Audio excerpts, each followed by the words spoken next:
Welcome to the Coin Bureau Weekly Crypto Review. Here are this week's top headlines in the crypto news. An international survey by Mastercard reveals that over 40% of respondents are open to using cryptocurrencies for payment. This might be why Visa is doubling down on cryptocurrencies, with its CEO recently outlining the 5 ways it plans to capitalize on this growing industry. Treasury Secretary Janet Yellen hints that interest rates may rise soon as Warren Buffett sounds the alarm on inflation. How will these two factors affect the crypto market? Newly appointed SEC Chairman Gary Gensler contemplates the crypto space and foreshadows incoming regulations for cryptocurrency exchanges. These regulatory concerns aren't stopping US banks from coupling up with crypto, according to the new Digital Investment Group, which foresees banks offering crypto services to their clients. And a pilot begins for a central bank digital currency in the United States.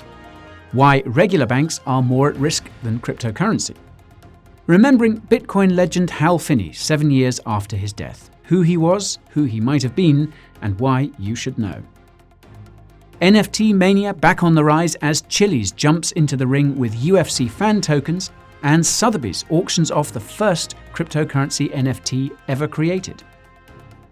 Who let the dogs out? Dogecoin dropped when Elon Musk took to the stage on Saturday Night Live. Is the crypto meme coming to an end? All this and more in just a moment. Good morning, evening, or night. Thank you for tuning in. My name is Guy, and I am not a financial advisor, just a creator of educational content to make you wiser. Keep in mind that if you're pressed for time, you can refer to the timestamps in the video timeline. And now for today's top stories.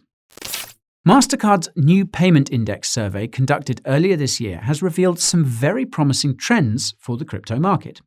For starters, 40% of the 15,000 international respondents said they intend to use cryptocurrencies for payments over the next year.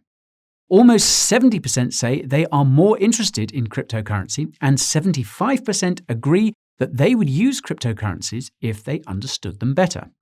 This last statistic is arguably the most significant, as it implies that most people would switch to cryptocurrency payments if they understood the technology. The unfortunate thing about cryptocurrencies is that in addition to being technically complex, appreciating their value requires a level of financial literacy that most people don't have. Thankfully, though, it seems that the pandemic has left people with lots of time to dabble in finance, and this means financial literacy is on the rise. Just look at the growth of this channel. In a recent quarterly earnings call, Visa CEO Al Kelly detailed the 5 roles the payment giant wants to play in this growing digital investment industry. For starters, Visa wants to make it easier for people to buy crypto using their Visa cards, after seeing a massive spike in people doing just that. Now, for the record, you should not be borrowing large amounts of money to buy cryptocurrency. It should go without saying that you shouldn't spend more than you can afford to lose, and I'll leave it at that. Anyways, Visa also wants to continue expanding into cryptocurrency payments. Branded versions of Visa cards are already used by the likes of Binance, Crypto.com, BlockFi, and dozens of other crypto companies that make it possible to pay for goods and services using crypto. Visa wants this adoption to continue and hopes to onboard dozens more cryptocurrency payment processors. Similarly, Visa wants to start settling more payments with cryptocurrency, specifically USDC on Ethereum. This may sound a bit counterintuitive given Ethereum's gas fees, but I think I know what's up. I bet that it is cheaper and faster to settle transactions on Ethereum using USDC than it is using a bank. Also, not all these transactions need to go through banks to begin with. In other words, it seems that Visa is using Ethereum as a sort of layer 2 for the traditional banking system, which is pretty crazy if I'm correct. And of course, Visa also wants to support central bank digital currencies all around the world. More on those in a moment. At a recent event, Treasury Secretary Janet Yellen mentioned in passing that interest rates might have to, quote, rise somewhat so that our economy doesn't overheat. At the same time, Warren Buffett warned investors that inflation is on the rise. Interest rates and inflation are two terms that you hear thrown about a lot, but they seldom get explained. This is a problem because both can have a huge impact on the crypto market and the economy in general. In our modern monetary system, governments have two tools at their disposal to influence the economy. These are, of course, interest rates and inflation. Whenever you borrow money, you pay interest. For most credit cards, this is about 25% per year. So this means that if you borrow $100 on a credit card, you'll owe $125 at the end of the year. By contrast, the national interest rate tends to be quite low, usually just a few percent. These national interest rates play a big role in things like interest rates for saving and mortgages on houses. And right now, interest rates are close to zero in many countries and even negative in others. This makes it cheap to borrow money and makes it pointless to save money since it's not earning any interest. The result is a lot of spending, which is what governments need now that the economy is in a shambles because of the pandemic lockdowns. Because governments have also printed a lot of money to try and offset this economic fallout, this means that the existing money in circulation is losing its value. That's what inflation is. This combination of money printing and low interest rates didn't have much effect at first because everything was closed. The only place inflation could be seen was in asset classes like cryptocurrency. Now that everything is slowly starting to open up, this inflation is starting to hit regular consumer goods like food and fuel, which could become 10% more expensive by the end of the year. To prevent this inflation, the government could raise interest rates. This is because it makes borrowing more expensive, saving more attractive, and forces people to take their free cash to pay back debts. In terms of the crypto market, increasing interest rates would have a negative effect in the short term, which is why the market dropped after Janet mentioned this last week.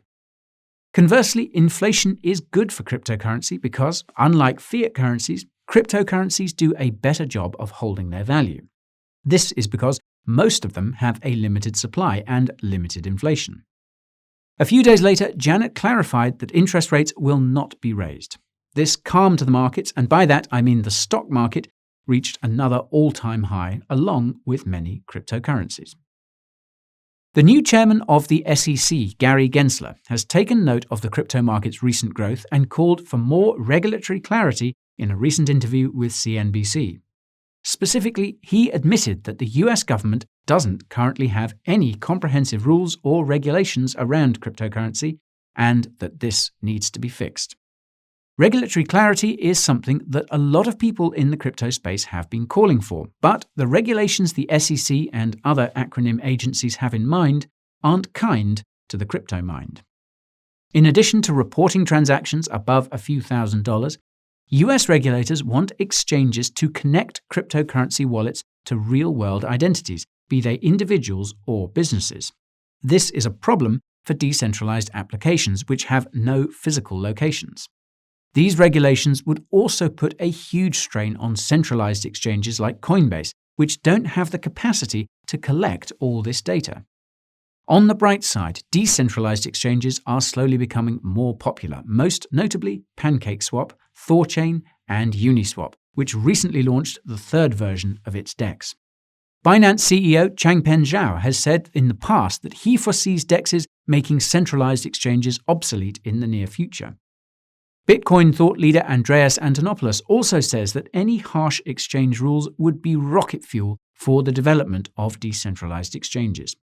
Now, luckily for us, the US government only recently began assembling a task force to address cryptocurrency regulations, and their regulatory recommendations will not be ready until this time next year. More importantly, banks are not shying away from cryptocurrencies, even with those regulatory concerns. Goldman Sachs has launched a derivatives desk for Bitcoin, and the famous NYDIG says that dozens of other banks are itching to get into the crypto game. These claims aren't just speculation either. The NYDIG recently partnered with another fintech giant to provide the compliant infrastructure banks would need to offer cryptocurrency trading to their clients. Dozens of banks have already signed up, and NYDIG believes that most people in the US will be able to buy and sell Bitcoin through their bank by the end of the year. It's possible that the reason why banks are cozying up to crypto is that they can see the threat CBDCs could pose to their current business model. A US nonprofit called the Digital Dollar Project will be conducting 5 CBDC pilots over the next year to help the US government hurry up with its CBDC plans. As the name suggests, a central bank digital currency gives a country's central bank total control over its currency, which would exist only in a digital form. As noted in last week's infamous article about, quote, GovCoins, CBDCs are a threat to retail banks because they would cut the middleman out of the equation. Instead of having a bank account with, say, JP Morgan, you would have a bank account with the central bank, and all your saving and spending would be handled through a series of payment merchants like PayPal. The prospect of a cashless society consisting of CBDCs is a terrifying one, and this is something I covered in depth in a video you can watch using the link in the top right. Obviously, governments around the world are promising that their CBDCs will preserve privacy and freedom and all those other lovely buzzwords, but nobody is dumb enough to believe this. Thankfully, it's likely too late for governments to stop large-scale crypto adoption at this point. Now that banks and big businesses are integrating crypto, banning it outright would crush the economy. This widespread adoption is not that surprising given that Bitcoin was explicitly designed to be a way to protect yourself from the economic conditions we see today. Besides Bitcoin's creator Satoshi Nakamoto, the most important character in crypto is arguably Hal Finney, who received the first ever Bitcoin transaction from Satoshi in January 2009. Hal also played a significant role in Bitcoin's early development, where he identified bugs in Bitcoin's code for Satoshi to fix. Hal worked hard on improving security around Bitcoin wallets until his death in 2014 due to ALS, a neurological disease where you gradually lose muscle function. Now, legend has it that Hal continued writing Bitcoin code even after he became physically paralyzed by using an eye tracking system analogous to Stephen Hawking's Twitch sensor. Some believe that Hal might actually have been Satoshi Nakamoto, and this is because Hal's neighbor and friend was named Dorian Satoshi Nakamoto, the Asian chap you find when you Google Satoshi. The theory that Hal is Satoshi is supported by the fact that his death came soon after Satoshi's final message, and that none of the 1 million Bitcoin belonging to Satoshi has been moved. If you're interested in who Satoshi is or might have been, I happen to have a video about exactly that, and you can find it in the description. Just when you thought the NFT craze was over, Chiliz comes out with an announcement that it has partnered with the UFC to sell fan tokens. A maximum supply of 20 million UFC tokens will be sold on the Socios platform in June, and UFC token holders will get benefits such as, quote, fan voting, VIP rewards, exclusive promotions, AR-enabled features, chat forums, games, and competitions. Let's just hope they don't put any of those token holders in the ring, eh?